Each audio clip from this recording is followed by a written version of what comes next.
what we do together to as short a time as we can. But what we did today was talk to each other about some ideas, questions we have for each other that we thought might lead to somewhere. So we'll see. We never know where these things are going to go, but we'll start. But I thought I'd give Richard the first chance. Well, thank you. Is this microphone on? No. Please switch it on. Hello? I'll translate for you. No. Is microphone, is it turned on? It was said to be turned on. It's lights on. Hello? So she went into the garden to pick a cabbage leaf to make an apple. It's not working. Okay, he's going to come. Meanwhile, talk amongst yourselves. And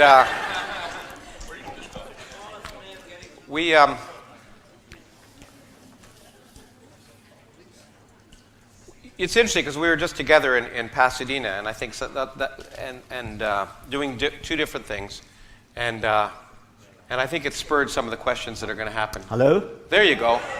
There you go. Okay. First of all, I should clarify, Robin Blumner is not my assistant.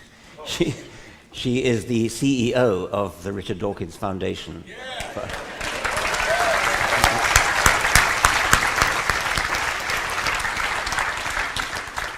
Okay, first question. Imagine no religion. Could we hope for change, the complete abolition of religion, in a generation, a century, a millennium? Okay, now I was thinking about this because I actually talked about this subject when I received my American Humanists Award a few weeks ago in Denver. And I'm normally not optimistic. I'm actually generally pessimistic. But as a good friend of mine who's a famous pessimist says, he says, I'm a pessimist, but that's no reason to be gloomy. But we're always only one generation away from change. And there's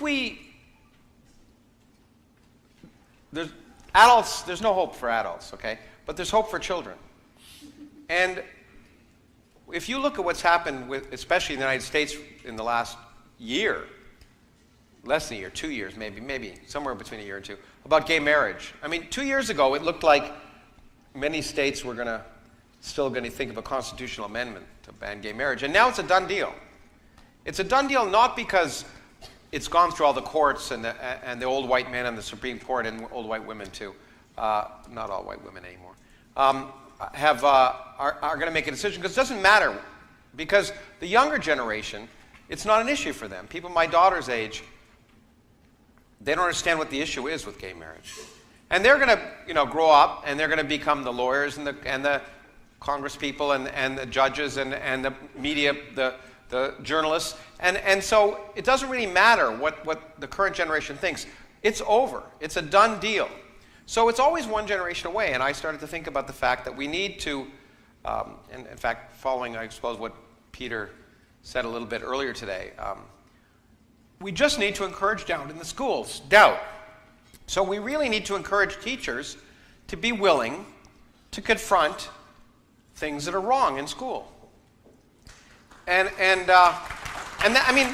it's really important, because most teachers, there was a recent survey, I think almost 70% of high school teachers avoid discussing issues of evolution or anything that touches on religion for fear of offending parents in particular.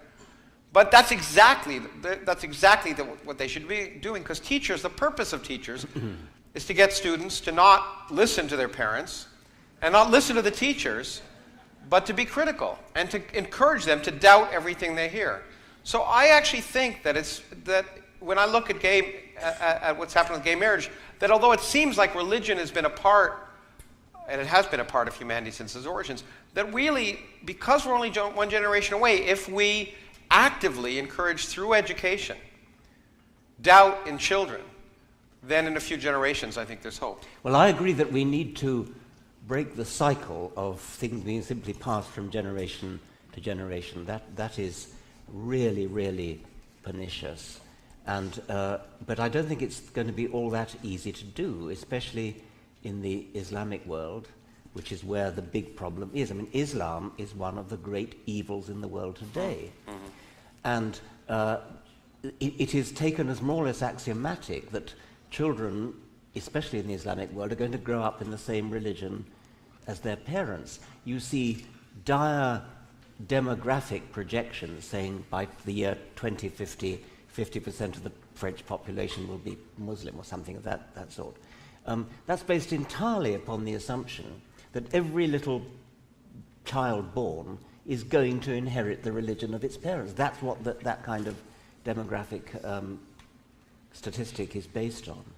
So if we could find a way to break the cycle, if we could find a way to chop off the automatic daisy chaining of religious opinion going down through the generations, we'd have it made. I mean, if only there was a sort of drug that would make everybody forget their religion and then wake up the next morning. But that's what I'm saying. I mean, it may sound naive in some ways, but the only way I can see doing that wedge is education.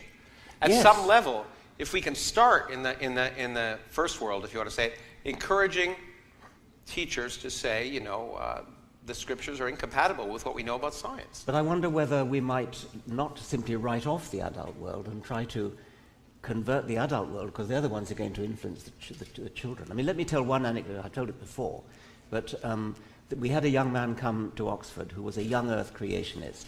He came from Washington State, actually, and he believed the world was only 10,000 years old and all that. And he came to my lectures. I gave a course of 8 lectures on evolution, and he came to all of them. And at the end of the 8 lectures, he came down to the front, slammed his fist on the desk, and said, "Gee, this evolution, it really makes sense." What we were up against with him was not prejudice, was not bigotry. It was simply ignorance. He just didn't know any better because he'd been educated. I won't mention the name of the college where he was.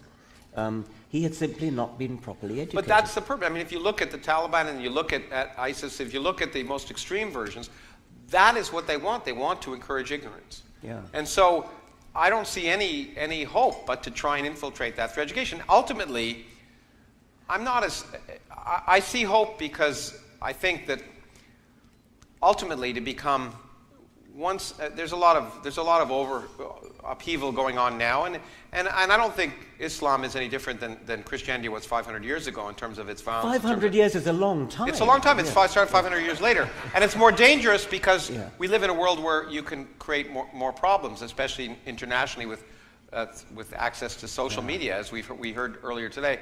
But in those societies, I think that ultimately we'll have to recognize that science and technology, first of all, are an essential part of becoming economically viable. So there's going to be overhauls and lots of violence, but ultimately, to rise up, you have to start educating kids in science and technology because you got to get a skilled workforce. It's happening to some extent in India and certainly in China. I mean, I'm optimistic in North America, South America, Europe. I'm not optimistic in Afghanistan, Pakistan, Bangladesh. And because I don't understand how we're going to manage that infiltration. But perhaps we should go on to another question. Yeah, okay. I think it's going to be, it's one of the few moments when I like to think of something good about the world. Most of the time I don't.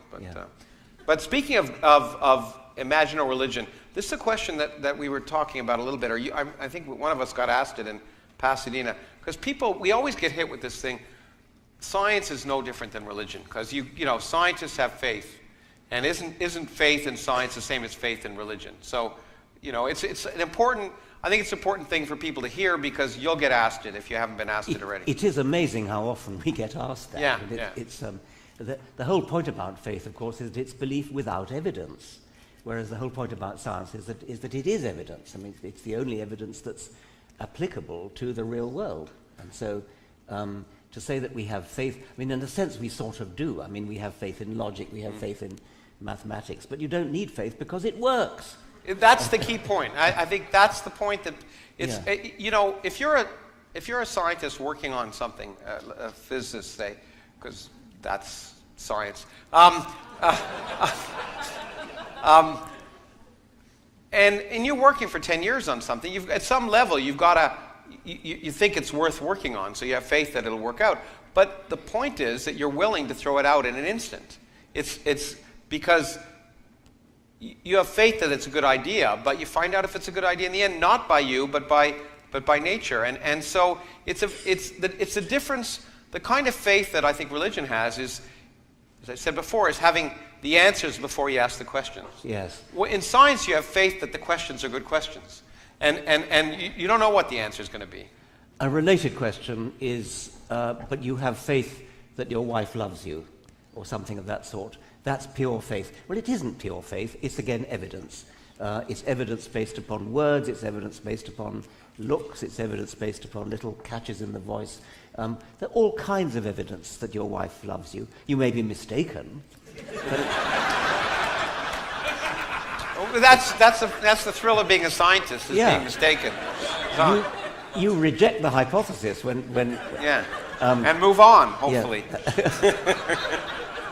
But it's simply nonsense to say that there's any resemblance between faith that your wife loves you and faith in God. You know, I think it's been on YouTube. I did some debates with a really creepy guy in Australia, William Lane Craig, whose name I try not to mention, and who you have been wise enough to refuse to debate. I'm very impressed. And I was amazed at the end of that debate. Unfortunately, it was done with moderators who were mostly idiots. But we were both asked, what would it take for you to change your mind? They asked me, what would it take for you to believe in God? And I said, evidence. And I was amazed when he was asked. He said, well, maybe if my daughter died or was killed, I might lose my faith in God. And I thought, wow, that's such a wimpy thing to say. I mean, for someone who really claims that they believe. So in some sense, even though he was arguing that he had faith in something that he couldn't measure or couldn't see, if some event happened, that would be a bit of empirical evidence that would turn him around. I was kind of amazed. Yeah. You're right, I have had a debate with him once by mistake. I didn't realize he was invited at the last minute. But I mean, I don't debate with him, partly because I can't stand listening to him. Yeah, well, actually, you know, I was a little hard on him then, because he had earlier talked about, I confronted him with the fact, as you probably know, is it the Malachites in the New Testament? Malachites, you know, so God exhorts them to kill all the Malachites, women and children, and he, unbelievably, as an apologist for Christianity, said, well, you know, it's okay because the adults, Malachites, were evil, so they deserve to go to hell, and the children will go to heaven, so it's okay that they're all killed. And the people I felt sorry for were the Israeli soldiers who had to kill them.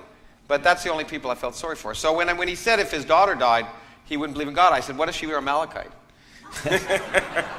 I mean, anyway. That's absolutely true what Lawrence has just said. It is a most monstrous thing that I mean, any respectable theologian doesn't believe that there ever was a massacre of the Amalekites.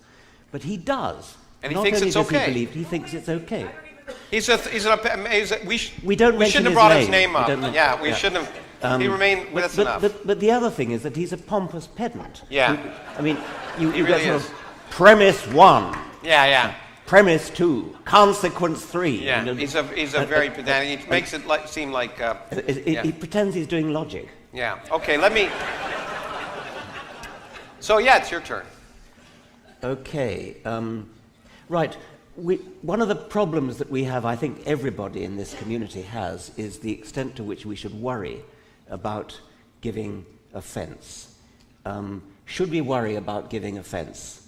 I suppose I should say that when Lawrence and I first met, we had a bit of a disagreement about this. I was giving a talk. Where was it again? It was... I think the first talk was in Buffalo, but where we started to have this discussion was in San Diego. Wherever it was, I gave my speech, and then somebody stood up in the audience, and the question was rather more articulate and barbed than I'm used to.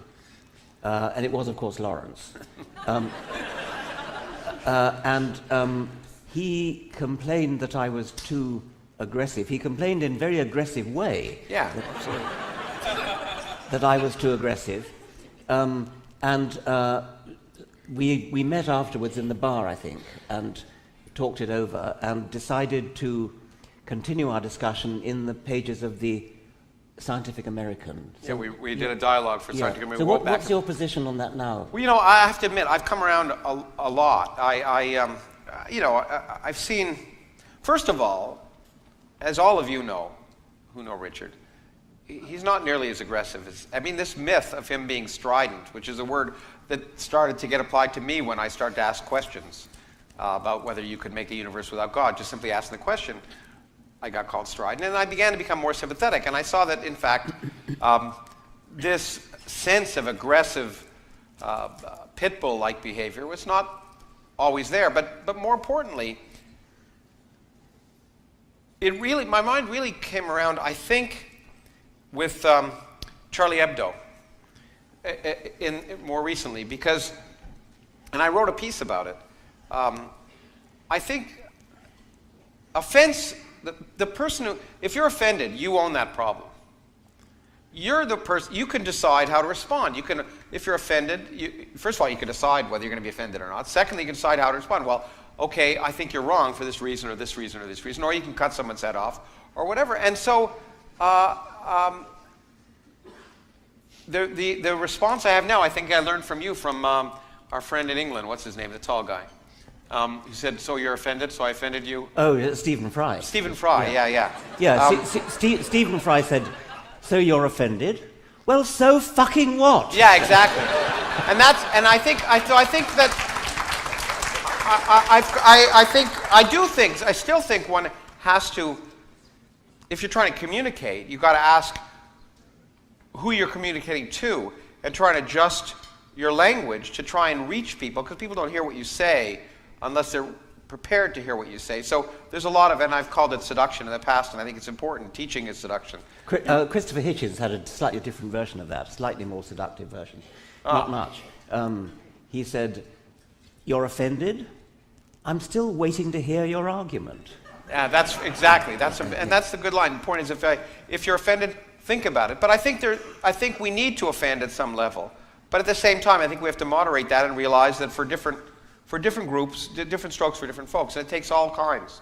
And sometimes when we do dialogues and other things, one person might be the good cop and one person might be the bad cop, and I think different approaches work for different people. In fact, in the movie Non-Believers, you talked about the fact that your response to something that could have offended you, which was being told you were an idiot for reading that awful book by Teilhard de Chardin. Teilhard de Chardin. Yes. And your response was, you know what, I really was an idiot. I really was an idiot. Yeah. I don't think we want to go around telling people they're idiots, not in so many words. But so many people will think you're saying that if you criticize what they believe, because it's as though their beliefs are part of them. It's not even criticizing. That's what gets me. It's just asking questions. Yes. If you say, well, why do you believe that? That's a criticism. Why do you believe in God? Is taken as an offensive statement. And that's really what we have to try to conquer. I agree. It's that every other area you can ask, why are you a Republican? And, there's no good answer. But people are at least, accept that you can ask the question, but somehow it's offensive to ask people about the religion. And until we get beyond that point where we can bring it up openly, then we're always going to have problems, I think. Because people identify with their religion so much more than they identify with really anything. Maybe their football team. I'm not sure about that. That's true, and if you ask why, it seems like it's an attack on them. It's such a central part of their being. Yes. But the story about Teilhard de Chardin is an interesting one, because as an undergraduate, has anybody read The Phenomenon of Man by Teilhard de Chardin? One or two people. I was seduced by it as an undergraduate until I read Peter Medawar's wonderful review, the finest negative book review ever written. And he said things like, just a little bit careful here. He said, he compared it to the German Naturphilosophie, and then he said, French is not a language that lends itself to the ponderous idiom of Naturphilosophie. And Teilhard has accordingly resorted to that tipsy, euphoristic prose poetry, which is one of the more tiresome manifestations of the French spirit. I apologize. on behalf of P.B. Meadower. And it's a magnificent takedown of this book, and I completely changed my mind. I felt a fool to have been seduced by this man. So it is possible to change somebody's mind. You don't automatically assume that if you show somebody to be an idiot, as I was shown to be, that you will always push back. Yeah, some people will change their mind. But what you really did, and I when I lectured a physics teacher, I say the same thing, that there's just a lot of research, a ton of research, that the only way that we can teach things is by having people confront their own misconceptions. It's not by they have to confront your own misconceptions, and we do that all the time. And that's the way people remember, is when they realize themselves that something they always thought was true is wrong. It's a wonderful experience. It's a liberating experience. And I was playing last night with Peter Wojosian's app for how to convert people from religion. And you're given questions and you have to answer, is this the right answer, this the right answer? I got the wrong answer every single time.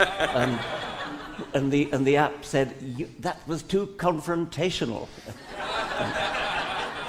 But I think we kind of agree that works for some people. It works for some people, and I think ultimately, and as I guess as Peter was saying again today, there's some people who are going to be offended no matter what you say.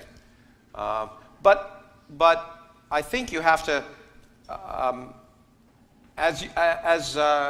Megan, I forget whether you said it here or whether you said it the other day, that when we're doing a debate or when we're doing something like that in a public forum, we're really not talking to the person we're trying to debate. We're really addressing the vast group in the middle who may have never thought about these issues. And so we may offend the person we're confronting, but the idea is to reach out to the people who are more or less of goodwill and often have not thought in detail about the issues in general. That's such an important point. I was once at a conference, I think it was TAM, where somebody gave a talk called "Don't Be a Dick," and he began by taking a vote, and he said, if somebody said you're an idiot, would that change your mind? Of course, everybody said no. Oh, that's fine. But what he didn't ask was, if you were listening to a person saying to a third party you're an idiot, would that change your mind? And that's a very different question. And that, in fact, by the way, that was the reason I decided to do these events with the person whose name we shall not mention anymore. Because it was put on by a Christian group in Australia. There were 2,000 people in each of those 3 events. And as painful as they were, it was an audience of goodwill. I'm going to ask you, let's move on. Yeah, okay. I'm going to do a science question. We were talking about aliens a lot lately. So what might alien biology be like, do you think? It's easy to criticize science fiction authors for their lack of imagination, making their aliens pretty much like humans, but bright green or something. I mean, just a varying one thing.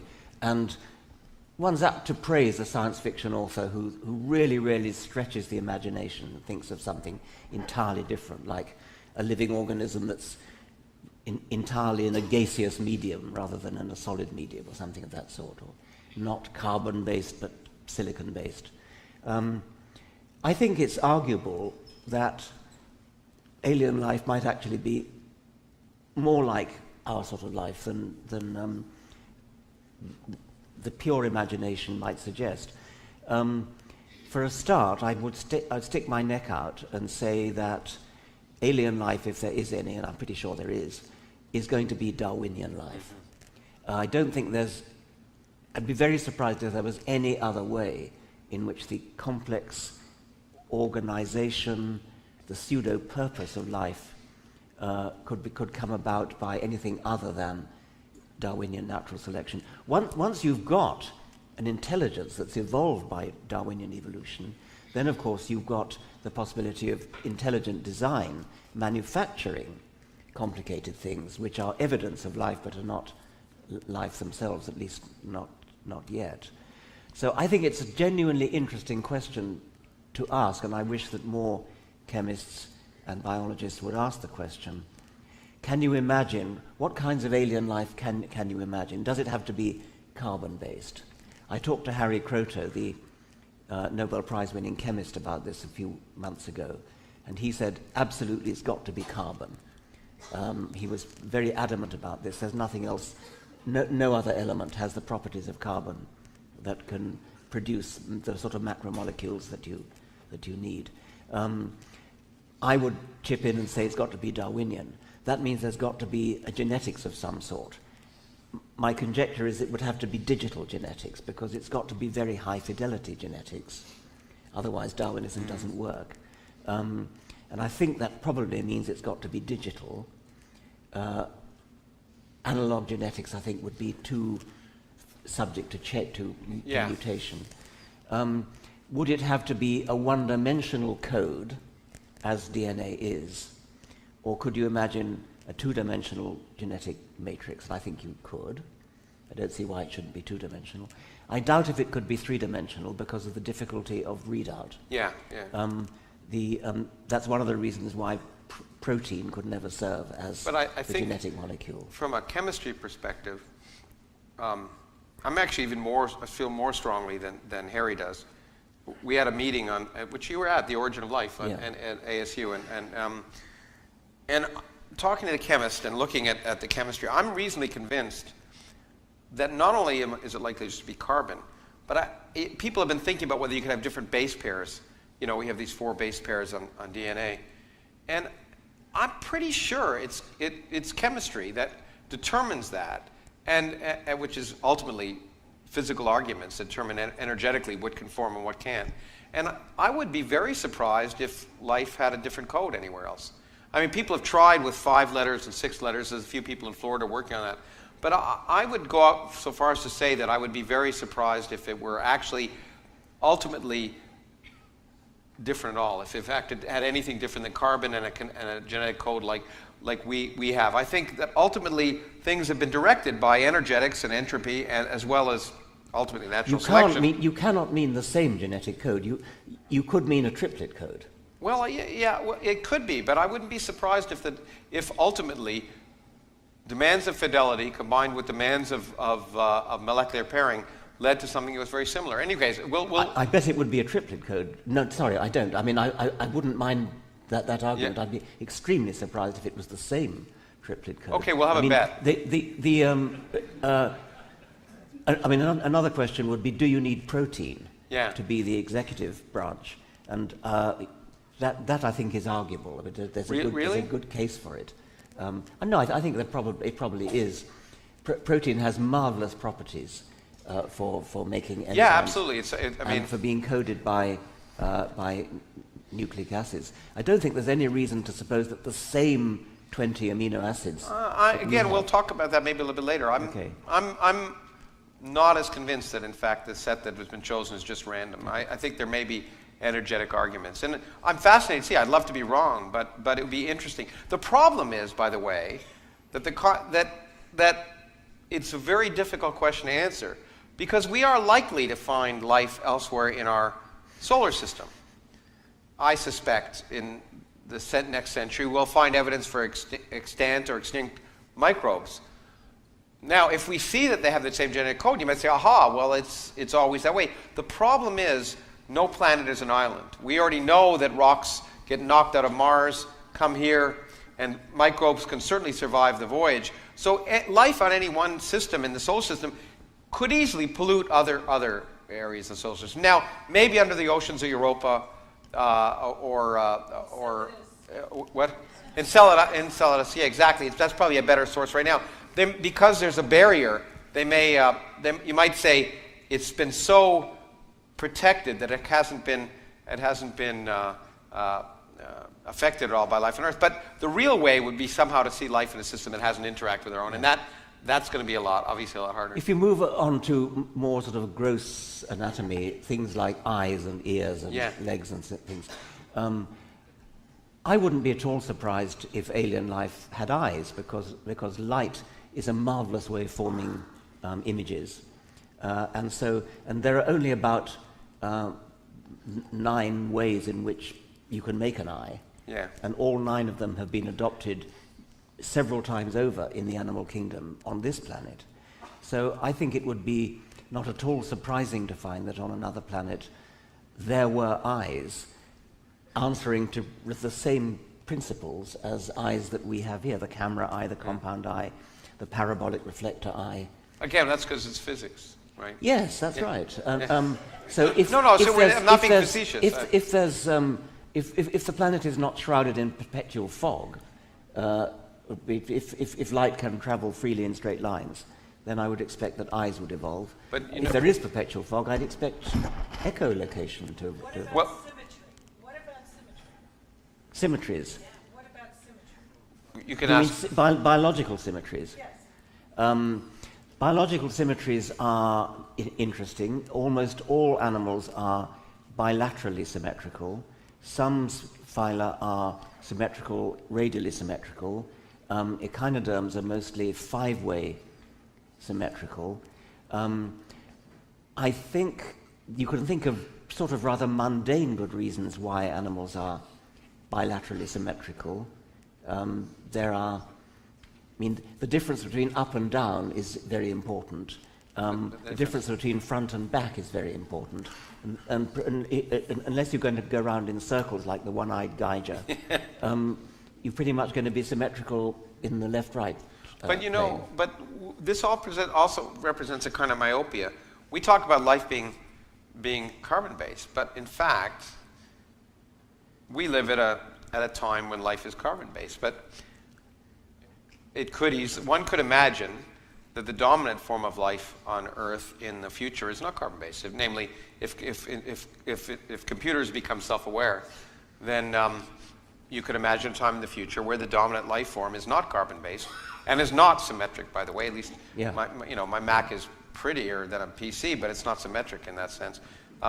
So I think when we say it's carbon-based, the earliest forms of life are carbon-based. Well, you might imagine the ultimate form of life, if it gets beyond the stage of intelligence, might not be carbon-based. Indeed, we could perfectly well imagine visiting a planet where the original carbon-based life is completely extinct. Yeah. But Or has emerged. I mean, has to somehow to keep up. Yeah. Anyway, but the nice thing about biology is you can argue about that, but the thing about, if one talks about sort of physics, no, again, I'm not being facetious, because a person asked this question the other day. That's right. Let me put it explicitly.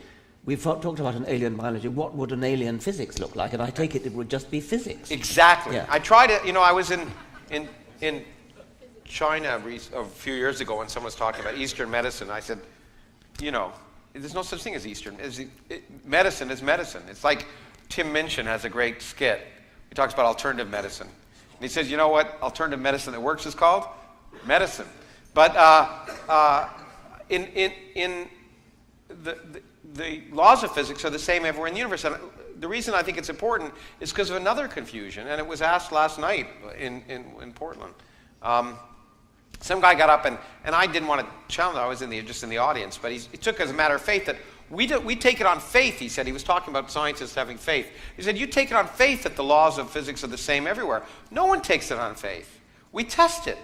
In fact, it's amazing that we can actually test, and people don't realize that. We can test that the laws of physics are exactly the same everywhere in the universe, just by looking at the spectra of stars, which requires electromagnetism, quantum mechanics, and relativity. And we can see exactly the same spectra in stars at the other end of the universe. So we could test that the laws of electromagnetism and quantum mechanics and relativity are the same everywhere. And so it's a remarkable fact. And we actually, again, test it. Namely, we can ask the question, does it change from place to place, and does it change from time to time? And we could put limits on that, because you don't take that on faith. And so we could put limits that the strength of electromagnetism hasn't changed by more than 1 part in 100,000 over the last 10 billion years. We can test that. Even gravity, which is the weakest force in nature, we could test that hasn't changed by more than about 30% since the universe was 1 second old. We also checked to see if it's the same there as there. There was a tentative study that got a lot of excitement because it looked like spectra were a little bit different over there than there. It was some people in a variety of places in England and the United States, and it caused a lot of interest. It's probably wrong. Again, they were looking at changes at the level of 1 part in 100,000, where this level of sensitivity was just that level. But the amazing thing is that physics is uniform in space and uniform in time, and it's one of the wonderful things. And that's why physics is so much easier than biology. I once was at a posh conference in Germany where the idea was they invited Nobel Prize winners, and each Nobel Prize winner was allowed to bring along one young squire, and I went along with Nico Tinbergen. And there was a distinguished Japanese physicist there, and he didn't say a word all through the entire conference, and then right at the very end, he asked if he might speak, and he said, I have to speak because if I go back to Japan and say I didn't speak, I would lose honor. And he then said, Western physicists are always talking about symmetries. In Japan, we have an aesthetic preference for asymmetry, so this changes our view of physics. Sort of vaguely interesting, but I'm a bit skeptical. Well, no, actually, it's very important. I'm actually writing about it right now in a different sense. I mean, asymmetries are what make the universe interesting. If the universe were completely symmetric, we wouldn't be here. A symmetric universe would be beautiful but boring. Yeah. It's the asymmetries. It's not just true in art, and everyone's pointed out that beauty involves some asymmetries. I mean, there's a lot of work on that. But in nature, it's asymmetry. It's the breaking of symmetry that's responsible for our existence. And it's a subject of actually part of the book I'm writing. So, I think you had another one. Well, I think we were going to do. have you learned anything lately that surprised you, Laura? oh yeah, how reasonable, how special of you to ask that. Yes, and it's in biology. I was just talking about this recently on a TV program. We've talked about how you could ever learn about the origin of life. You know, that we can go back to the earliest common ancestor. But that period between the time life, whatever life is, formed, and the life that we now know, RNA-based or DNA-based, but that's probably a long series of steps between whatever the first living things were. And again, at the early stages, it's hard to know what you mean by life. But the more advanced stages, it also involves cells and et cetera.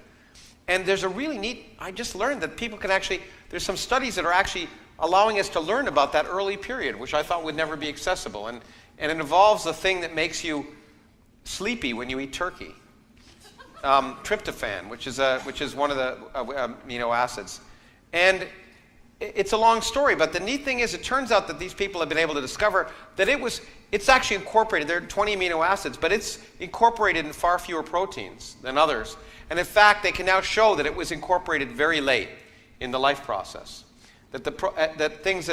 So there are proteins that involve tryptophan. There are other ones that don't. And what they can now do is look at proteins that are involved. The next step will be to look at proteins that are involved in metabolism and cell division, and see which ones have. If they have tryptophan, then probably that aspect of life formed very late, because it was only happened after tryptophan was incorporated in the proteins. But if they don't, then the process happened early. So they can try and see whether metabolism formed before cell division or vice versa. We may be able to finally get a handle on that order of what happened first. As you know, Freeman Dyson thinks metabolism is more important than genetics, and other people think replication is more important than metabolism. And I just thought it would be a debate that people would just have ad nauseum, but we may actually be able to get data, and I think that's wonderful. I've never understood how Freeman Dyson could possibly say anything other than that replication is... Well, I think he's a contrarian. And yeah, he is. Yeah, and he always... whatever people think is wrong. But I mean, but he's a sharp guy. Yes, certainly. But you've got to have replication, or you can't have Darwinian natural selection, and therefore you can't have any kind of improvement. And I think that's just a no-brainer. Well, the origin of life has got to be the origin of the first self-replicating entity. But he would say that self-replicating entity couldn't replicate without a metabolism at some level, and so I can see the arguments, but it's but the point is, it's just talk until you have a way to test it. And I think it's really neat that, at least in this one area, I was kind of surprised, and I'm optimistic that maybe it might lead to... I actually do think that we'll learn the origin of life maybe in the next... in the lifetime of many people in this room. It will never be for certain, will it? It will always be of the form, yes, that model is so neat and so clever and that it's just got to be right. Well, I was going to ask you, but in fact, do you think do you think it'll ever just be that, or do you think there'll ever be a better way of knowing in the sense that scientists know? It's sort of so highly likely that Well, I suppose you could repeat it in the lab,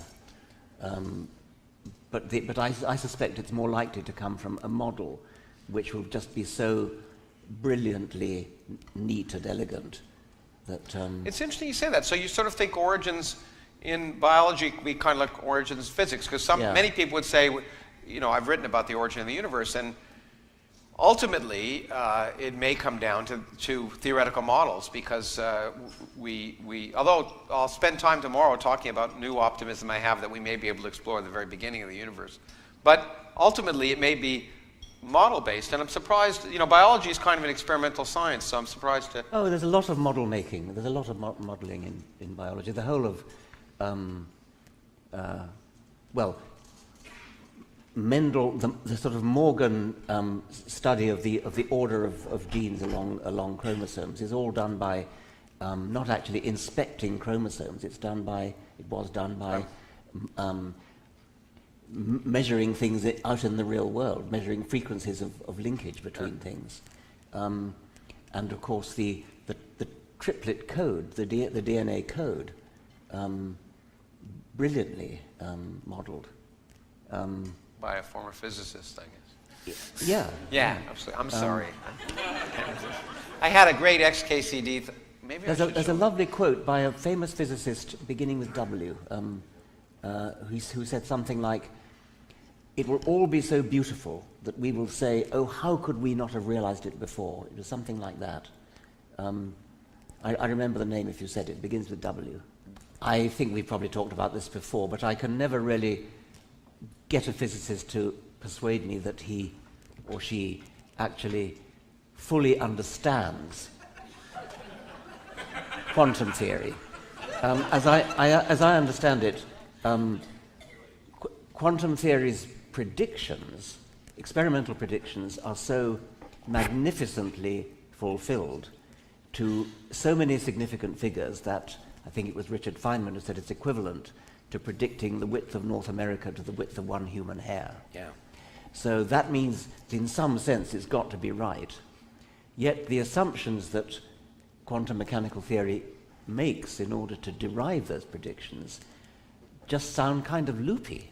And there are some physicists who seem to be macho enough to say, well, that doesn't matter, the mathematics works, and the experiments works. Yeah, but do you really understand it? But they are loopy, and that's what's really important. They are completely nonsensical in a classical sense. In fact, in my debates with the theologians who often use classical logic, I often say, well, that's fine, but maybe the universe doesn't use classical logic. And quantum mechanics is the perfect example. The things that electrons do are classically impossible. And no one understands. Feynman said, if you think you understand quantum mechanics, you're wrong. In fact, and I wrote a book called Quantum Man, which is about Feynman helping us understand quantum mechanics. But he was one of the first people that proposed quantum computers and what he said was, well, maybe that if a computer is using quantum mechanics to do calculations, maybe it'll help me understand how quantum mechanics works. Because no one, we can never intuitively fully understand quantum mechanics. In relativity, you could sort of understand in a way if you think about the thought experiments that Einstein did. Einstein did a set of logical thought experiments which lead you to realize that relativity kind of makes sense in a way. But quantum mechanics simply doesn't make sense. An electron is spinning in every direction before you measure it to be spinning in any direction, all at the same time. It's an electron that goes from here to there, is taking every possible path at the same time. And that just, it is weird, And someone was asking me again just this week, which is your favorite interpretation of quantum mechanics? And I don't like the question because, and it was a friend of mine who's now passed away at Harvard, Sidney Coleman, was a wonderful physicist. And he said that's the wrong question. The question should be not what's the interpretation of quantum mechanics, it's what's the proper interpretation of classical mechanics. Because the world is quantum mechanical. The classical world is an approximation to this quantum mechanical world. So any classical interpretation of quantum mechanics is going to be weird and wrong. So you should say, how can we interpret classical mechanics in terms of the underlying reality? And because any interpretation you have, and I think the most reasonable one is the many worlds interpretation, sounds crazy because you're forcing reality to be described by something that isn't exactly right. And I don't think that that's the beauty of it, in the sense that it's an example of nature telling you, you don't really like this. It seems really weird, but I don't give a damn. I mean, it's where we have to learn that what we think is sensible is fine, but what the universe thinks is sensible, you have to find out by looking at the universe. I'm interested to hear that you favor the many worlds interpretation, because it seems to me that is not completely crazy. All it is ludicrously uneconomical. Because it is, because I mean, in half the talk, universe is the Schrödinger's cat is dead, and the other half of the universe is Schrödinger's cat's alive. And we got. That'll work now. I have the light on. Now the power's on. Sorry. Anyway, to go on with my story. Yeah, you go on. There was a lovely cartoon in the New Yorker work now. recently, in which it was in a vet's office, switch it. and the vet was coming out to the waiting room, and there was somebody there with a dog with one of those lampshades on, and the vet was saying, "About your cat, Mr. Schrödinger, I have some good news and I have some bad news." But so physics is weird in that kind of confrontational sense. But biology is weird in many other ways. It's not. It's more intuitive, and that's why, unfortunately, and I think it's unfortunate that schools teach biology before they teach. There it is! Yay! I knew it would work once I got that light. It doesn't matter. You can read it while I'm talking, or while Richard is. It's just a biologist, and it's about biology versus physics. And anyway, and you can. I'm not going to. Well, okay. But biology is more intuitive, so schools seem to think that they should teach it before physics, which I think is the wrong way around, because then you learn one of the reasons I didn't become a doctor like my mother wanted me to was because when I went to school, biology was just a lot of memorization. Yeah. And rules that you never learned why the rules were the way they are. But biology is based on chemistry, and chemistry is based on physics, and so instead of learning these, just you have to accept something. It's better if you learn about energy and beforehand, before you learn about biology and metabolism. But it's still kind of weird in a sense that, well, besides being incredibly complex. I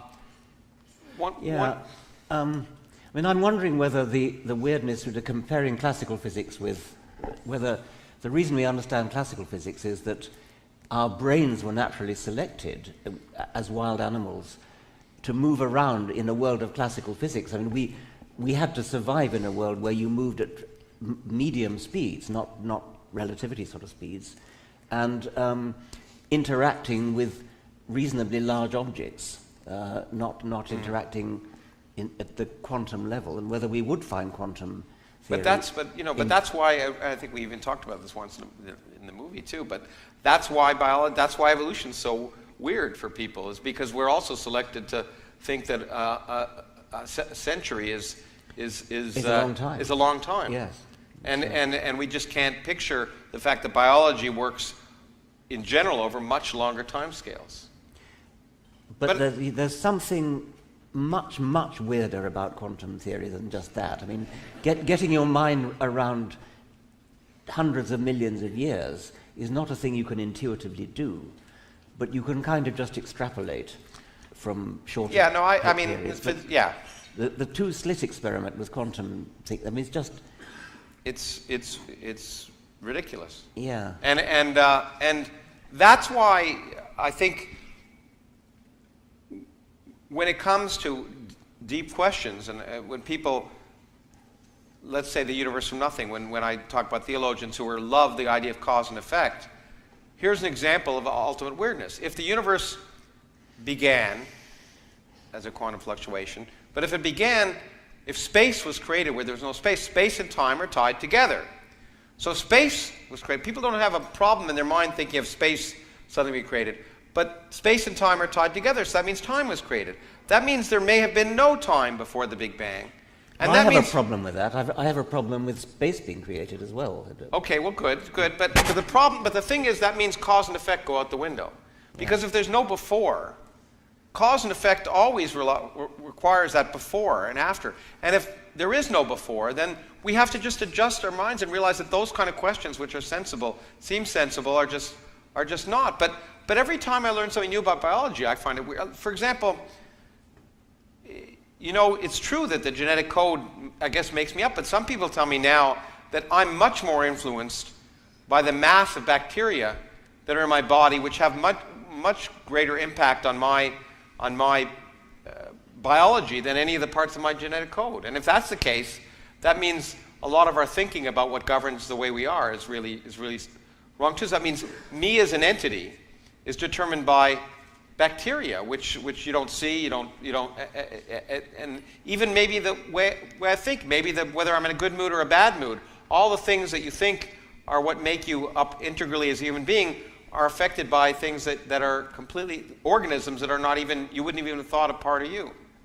It's mildly surprising, but it's not. It's not. But it's not. I mean, it's not in the same order of weirdness as. Well, I think what we discussed is that weirdness isn't. Well, actually, what I tell my students who learn physics is I tell them the first time you see it, it doesn't make any sense. And the second time you say, "Oh, I've seen that before." It's just a matter of familiarity. The kind of weirdness, you become more used to working with this stuff, and it probably depends on the eye of the beholder. Let me see. I think we should end up. We should give people time because we've gone on for almost an hour. Okay. You were going to ask this one, and then I'm going to because we were coming from different places. Okay. Do we think science will ever come to an end when everything is known? I suppose we should answer that separately for physics and biology. It's a more important question for physics in a way. Well, is science going to come to an end when everything is known? We reach a kind of nirvana of knowledge and understanding. I think the answer in physics is it's highly unlikely, based on the history of science and the history of physics. People seem to think scientific truth is one of the least understood things because there is no such thing as scientific truth in the sense of absolute truth that applies under all conditions in all scales at all times. All of our theories, all of even the best theories we have, quantum electrodynamics, the thing that Feynman said predicts things from to an accuracy compared to human hair compared to the size of the country. Even quantum electrodynamics is wrong. It's the best theory we have, but we know it ceases to apply at a certain scale of nature. And that seems to apply to every theory we have. So the theories are all successive approximations, and it's hard to imagine first that a theory will apply, that we'll have some theory that will apply on all scales, a theory of everything. But even if we had a theory of everything, would be really a theory of very little, because the biggest thing in my field is trying to understand quantum mechanics and gravity so we can understand the origin of the universe. But we can understand most of the universe without understanding the origin of the universe. And even if we did understand the origin of the universe, it wouldn't tell us how oatmeal boiled. Literally, it wouldn't tell us about the detailed dynamics of even the physics of biological systems. So even if we had a theory that told us ultimately what the fundamental laws of nature were at a very small scale, there'd still be a tremendous amount of stuff and phenomena to describe on larger scales that would require new well, kinds of thinking. That's true, of course, and that would be the reason why biology may never end. But I wasn't very impressed with either of the two things you said before, where you were saying. Oh, okay. Well, okay. where you were saying to expect that it would apply at all scales. You simply embrace that in your theory of everything. Things happen at some scale, and then you change for a different scale. That's all part of the Well, no, but the of theories everything. change. There's no theory that is accurate on all scales. Okay, well, I would bet there will be. And as for the historical point that history tells us, well, of course history tells us that, because we haven't reached the end yet. No, no, I agree, but it actually is more than that. It turns out to be kind of a logarithmic thing. And so, there's an infinite number of logarithms that you have to encounter. And at every logarithmic scale, the theories change. And so it's, but as I say, my point is that even if we did have and string theory has no evidence of being it, I should point out. It's an interesting idea, and it may pan out. It hasn't yet, okay, no matter what you read. Maybe we'll have a theory that tells us how do quantum mechanics and gravity work and how the universe began.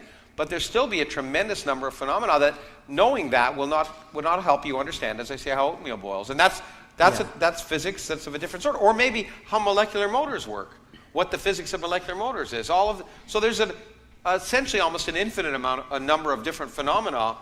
And every time the other thing is every time we turn on a new window on nature, we're surprised. And so therefore, I'd be surprised if those surprises stopped. So far. And so far. That would have to be true because we haven't reached the end yet.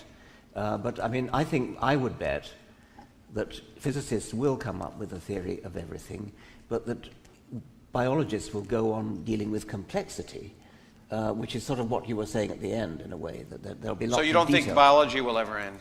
Well, but it's not the same thing because it will be lost in a morass of complexity. So there'll be no theory that you can predict all possible life forms and that sort of thing. I think no, because there's just too much going on. But I don't think that's a very profound lack. Whereas lacking a physical theory of everything, I think, is an interesting thing. I think it's a really good question whether it's ever going to happen. Well, I guess the real question is: are there ever going to be universal biological laws? Physics. Starting with Newton.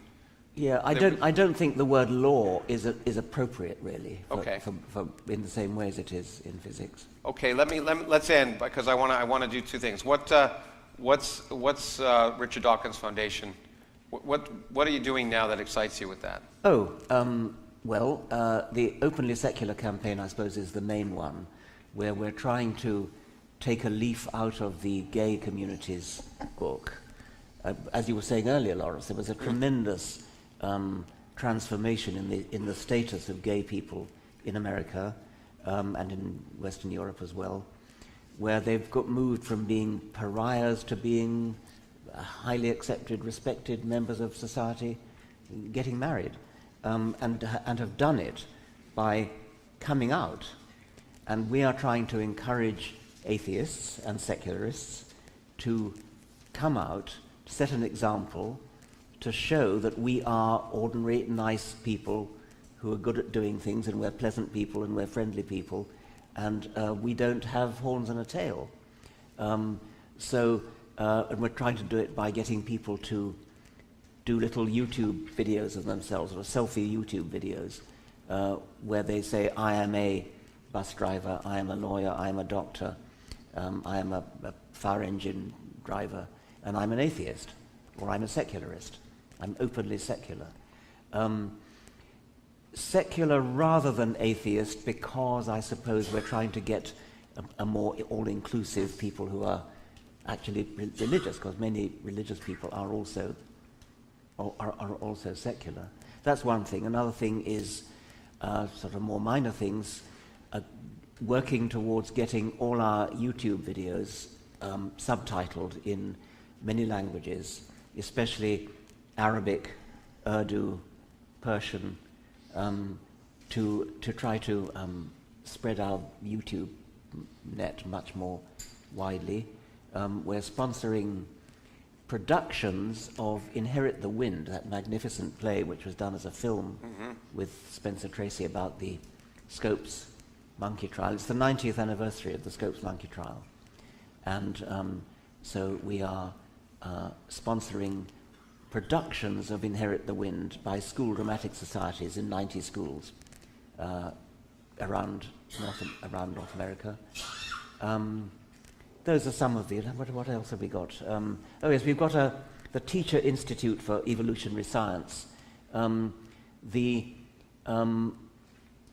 of the problems with middle school teaching of evolution is that teachers at middle school, I gather, in the United States, tend not to have science degrees.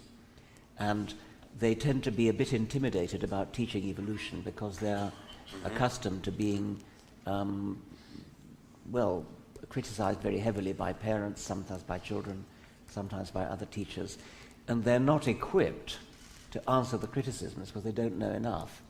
And so we're starting a campaign to teach teachers how to teach evolution and how to combat the criticisms that they're likely to get.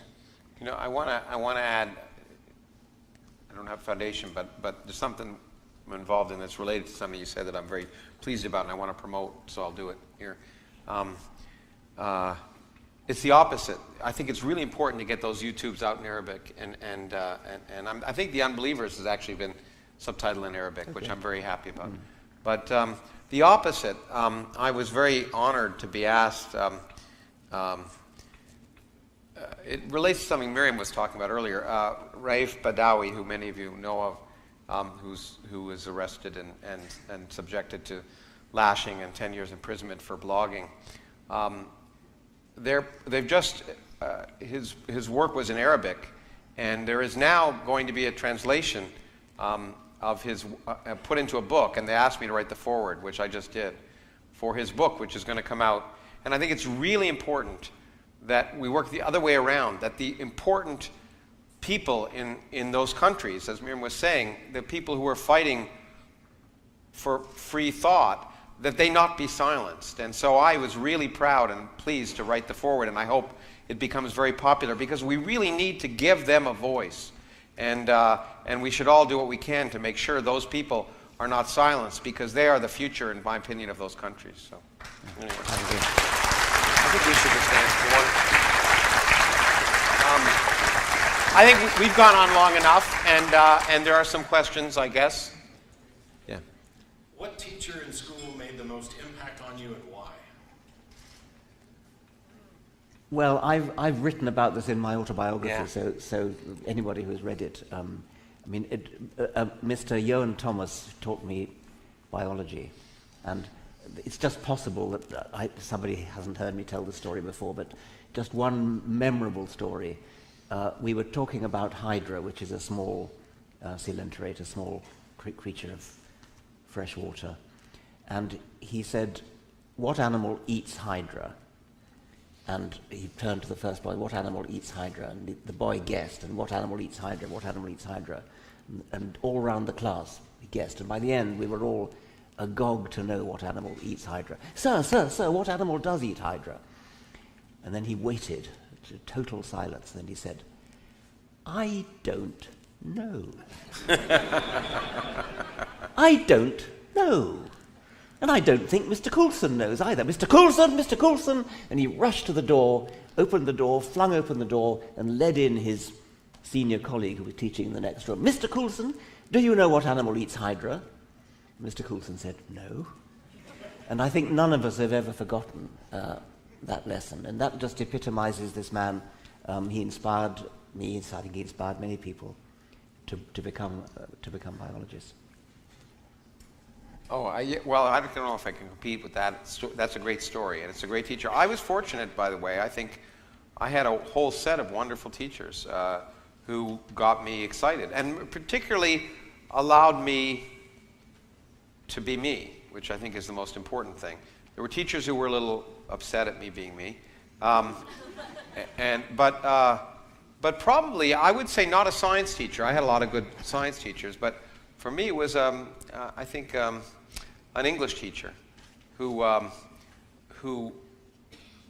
really got me excited about the need to communicate. I think the importance of communication and the opportunities to do so in many different ways. Not just in literature, but in movies. We all had to watch movies and compare it to books, and it was just a matter of being exposed to things that movies we should never have seen. I was 12 or 13 years old, and we should never have been allowed to, well, many school boards would not have allowed us to see the movies we saw, but it was eye-opening. And the fact that you were allowed to think about subjects and talk about subjects, once you talked about subjects, any subject, then anything was game. And for me, that just emboldened me to, I think it was very important. If science is a tool in the search for truth, can you imagine a way to improve on the scientific method to be more effective in our search? Well, science does improve all the time, and one of the big improvements in biological medical science is the control experiment, the double-blind control experiment, which is utterly simple, very ingenious, and extremely crucial, extremely important. So I suppose things like that in biology are the improved techniques that I admire. Almost during my lifetime, a little bit longer than that, experimental design has improved massively. If I look back at the early experiments of my old mentor, Nico Tinberg, and they're terrible, they never get published today. They're pretty much anecdotal, very poorly controlled against observer bias. Nowadays, experiments are always arranged in such a way that if the experimenter's bias, as far as possible, doesn't enter into it, either biased in favor of getting the result he wants, or if he's very scrupulous, biased the other way. The double-blind trial does guard against that, and it's so simple and yet so ingenious, and that has swept through medical science pretty much during my lifetime, I think. Well, let me first say the simple answer is no. The scientific method, ultimately, the scientific method hasn't changed. It works. It worked. It's the reason we're doing science. The basic notion of testing, making hypotheses, testing, and falsifying hypotheses, and moving on and testing again and repeating. That is the only way, what we know of, to get knowledge. I would say there's no other, in my opinion, there's no other way that we gain knowledge about the world. But tools, and double-blind in biology is just a small part of something that's bigger, I think, and that's really changed is the understanding of statistics, of how to properly tell whether something's significant, and that's what you do in double-blind. But often if you do a physics experiment, and you're looking over a wide range, you'll always find something crazy. And many people, all of us in life have that same, something weird happens to us and we think it's significant. But we forget every day when weird things didn't happen to us. Yeah.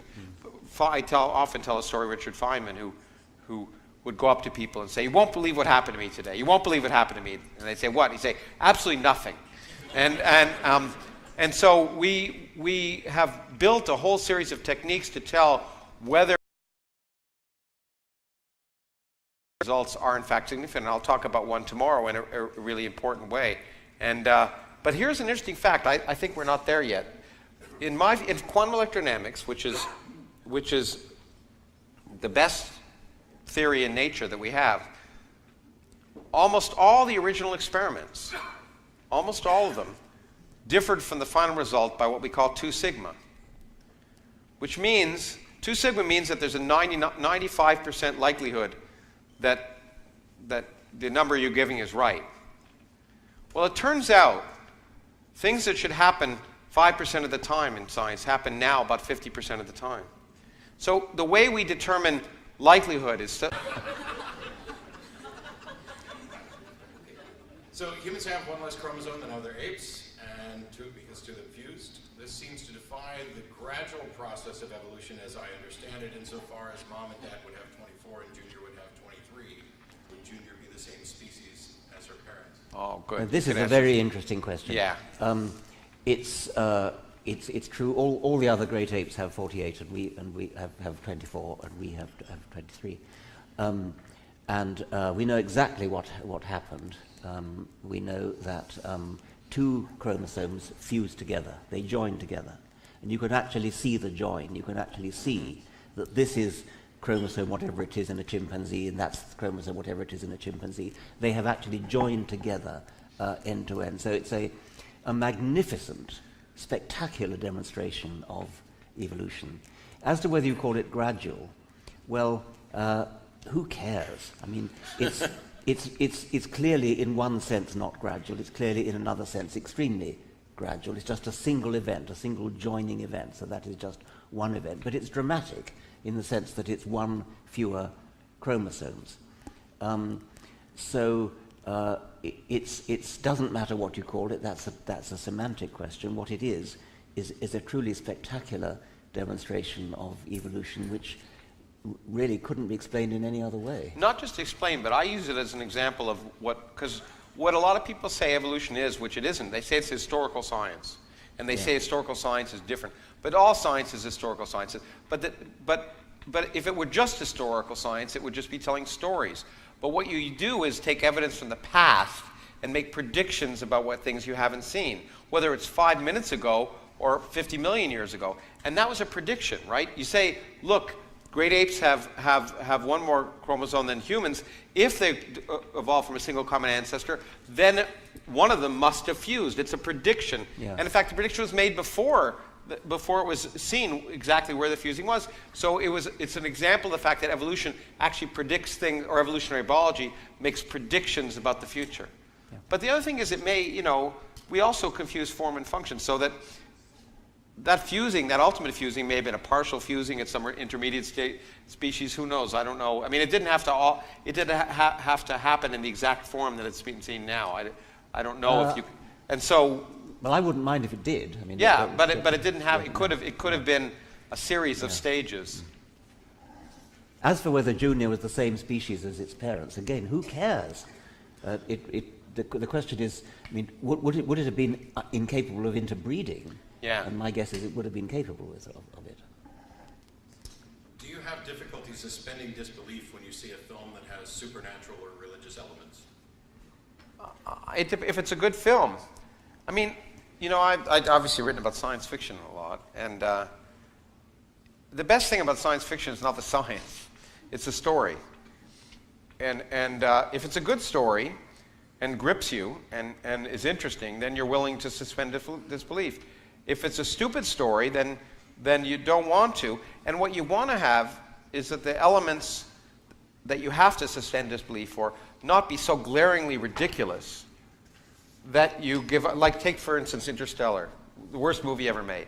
Not quite. There's a lot of worse movies. But there are some things that just are so glaringly stupid that you can't enjoy the good stuff. So for me, it just depends on whether it's a good story, and that wasn't, and whether the things that I'm required to disbelieve, for example, from biology, somehow that the life is dying on Earth because there's a blight, right? But it took 2 billion years to build up the oxygen on Earth for plants, and for 2 billion years they had to create oxygen. One generation, if we could burn all the crops on Earth right now, there'd still be oxygen.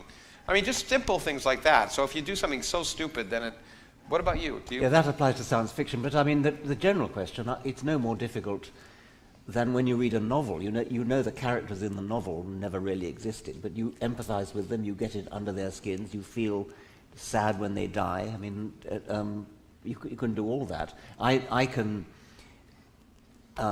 feel emotional about Bach's St. Matthew Passion, not just because it's beautiful music, but because of the story. I mean, I'm at least as irreligious as anybody in the room, but I still can empathize with this story, with this beautiful music of J.S. Bach. If it's beautiful, and if it is not so implausible that you can't empathize, Yes. I guess. Yeah. And I'm told this is to be the last question. Oh, good. You guys Oh, can kill me later. there's a bar out there, I hope, so that, okay. If God is a delusion, is there any point in having conversations with the deluded about God? Yes, clearly, because I mean they are. It's a tragedy that people are deluded when they could be learning the wonderful truth of the world in which we live. I mean, as a lifelong educator, I am deeply offended by people being taught falsehoods when they could be being taught the truth, because the truth is so beautiful. And we haven't even started on the evils that are done in the name of the delusion. So there's every reason for having conversation with the deluded and persuading them. But yeah, even more generally, we are all deluded about many things, and that's the purpose Speak of for yourself. You were deluded about Teilhard de Chardin, for Yeah, I example. was, yeah. Okay. The point and purpose of education is to confront those delusions. That's the whole point, is to confront the deluded. At the same time, it can be frustrating, as someone just wrote to me, that fighting with someone like that is like getting in a mud pile with a pig and fighting the pig. Everyone gets dirty and the pig enjoys it. But anyway, okay. Thank you. Thank you very much.